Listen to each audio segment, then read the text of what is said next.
नमस्कार माऊली. चला ज्ञानेश्वरीच्या सहवासात.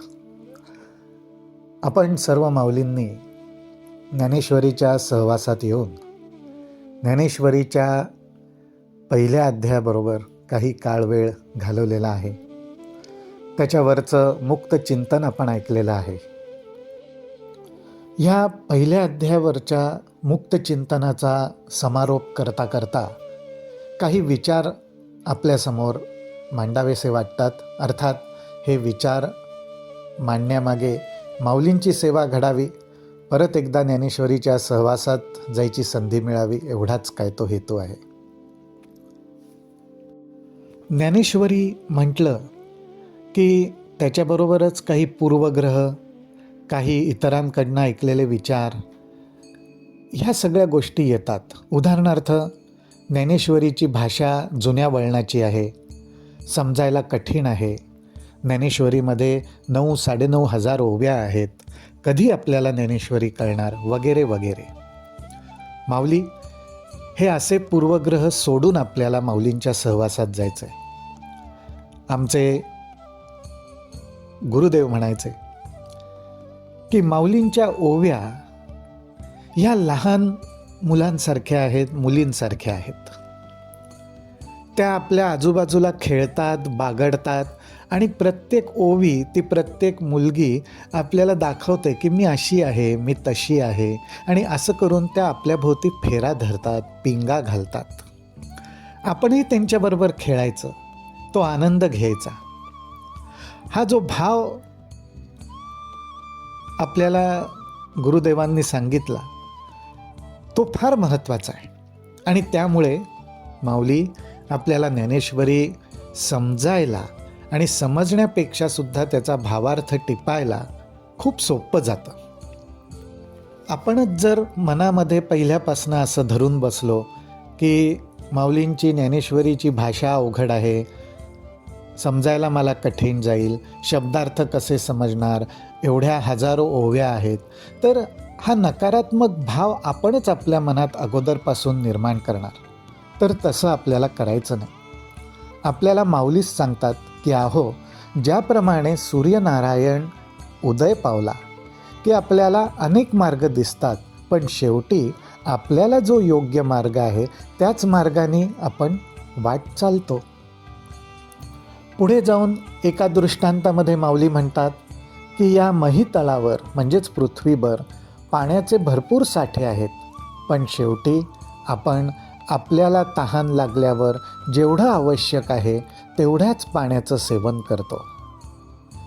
त्याच पद्धतीने, तोच दृष्टिकोन ठेवून माऊलींच्या जरी 9,500 ओव्या असल्या तरी आपल्याला त्यांच्या सहवासात आल्यावर ज्या ओंजळभर ओव्या आपल्याला आपल्यासाठी वाटतील, अहो तेवढ्याच ओव्या आपल्या जीवनाचं सार्थक करायला पुरेशा आहेत. माऊली म्हणतात, अमृताच्या सागरात डुबी मारणं काय आणि त्याच सागरातली एखादी चूळ भरणं काय, दोन्हीचा परिणाम सारखाच. तर हा दृष्टिकोन आपण सर्वांनी ठेवावा, ही सर्व माऊलींच्या चरणी विनंती. आता पहिल्या अध्यायाच्या मुक्त चिंतनाचा समारोप घेताना आपल्याला पहिल्या अध्यायामध्ये बऱ्याच व्यक्तिरेखा बघायला मिळतात. पण ठळकपणे जर पाहिलं तर धृतराष्ट्र, संजय, अर्जुन, श्रीकृष्ण आणि मग इतर कौरवांचा उल्लेख केलेला दिसतो. अनेक रथी, महारथी, राजे, महाराजे ह्यांचा उल्लेख केलेला दिसतो. आता हे महाभारताचं युद्ध कौरव पांडवांच्या काळातलं 5,000-5,500 वर्षांपूर्वी घडून गेलेली घटना जरी असली तरी माऊली हे युद्ध आणि ह्या युद्धाचा आपण सर्व भाग अजूनही आहोतच. हे अशा प्रकारचं युद्ध आपल्यासुद्धा अंतरंगात चालूच आहे.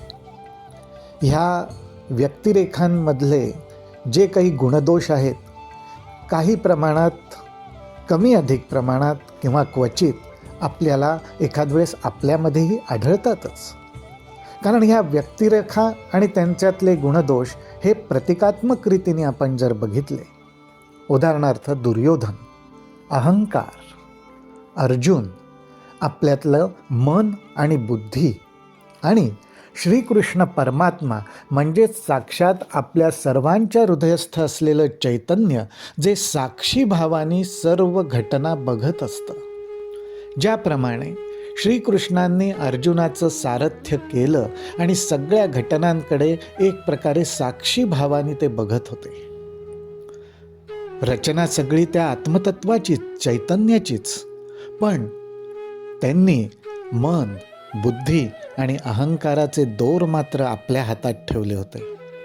आणि आपल्याला सुद्धा हेच तर ज्ञान प्राप्त करून घ्यायचं आहे की यथाअवकाश आपली साधना करत, वाटचाल करत आपल्यासुद्धा मन, बुद्धी, अहंकाराचे दोर त्या सारथ्याच्या हातात आपल्याला सुपूर्त करायचे.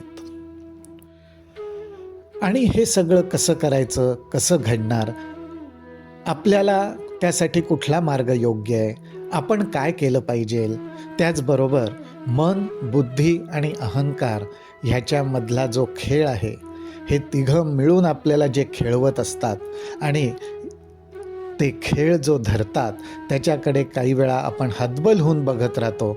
साक्षी भावाने बघण्याची वृत्ती आपल्याला आपल्यात प्रगट करायची आहे. त्यांचा खेळ बनून आपल्याला राहायचं नाही आहे. पण हे सगळं मार्गदर्शन आपल्याला आपल्या माऊली करणार आहेत आणि हे ज्ञानेश्वरीच्या सहवासात गेल्यावरच होणार आहे. तर तीच गोष्ट आपल्याला अध्याय 1 मध्ये अर्जुन विषाद योगामध्ये बघायला मिळते की अर्जुनाला जो विषाद झाला, त्या विषादाच्या अगोदरचा अर्जुन आणि नंतरचा अर्जुन जमीन आसमानाचा फरक आहे. अनेक वर्ष ज्या संघर्षाची, ज्या संधीची वाट पाहिली तो अर्जुन, त्याचबरोबर त्याच्या मनाला आणि बुद्धीला मोह आणि ममतेने ग्रासून टाकल्यानंतर जी अवस्था झाली तो अर्जुन, त्याच्यावर शारीरिक सुद्धा परिणाम झाला तो अर्जुन, आणि मग त्याचा अहंकार सुद्धा ज्या पद्धतीने त्याला विचार करू लागला आणि तो जो विचार करतोय तोच बरोबर आहे असंही सांगू लागला तो अर्जुन.